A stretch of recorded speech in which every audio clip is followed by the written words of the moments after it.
Aku dah pakai power bank ni berbulan-bulan dah dan aku nak review kat korang semua dia punya result dia. Macam mana pemakaian dia, macam mana dia punya quality battery charge dia.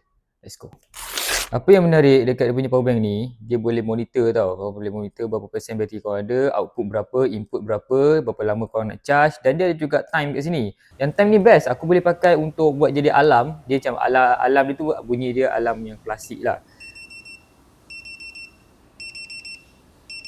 Yang dia dekat sini lah, korang boleh monitor dekat sini berapa maximum capacity yang korang dah boleh buat. Maksudnya battery health untuk power bank ni sampai berapa persen yang dia boleh charge penuh. Dan dia ada suhu dia sekali.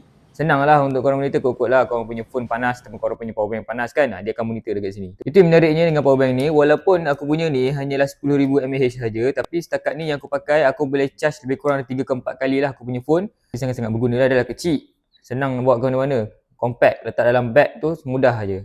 Jadi kalau korang dapatkan power bank Contact ni, korang tekan saja dekat bag Kunmor dengan harga yang sangat-sangat murah. Korang pilih saja mAh korang nak, kapasiti yang korang nak. Tekan saja, see you pada next video. Jangan lupa berselawat.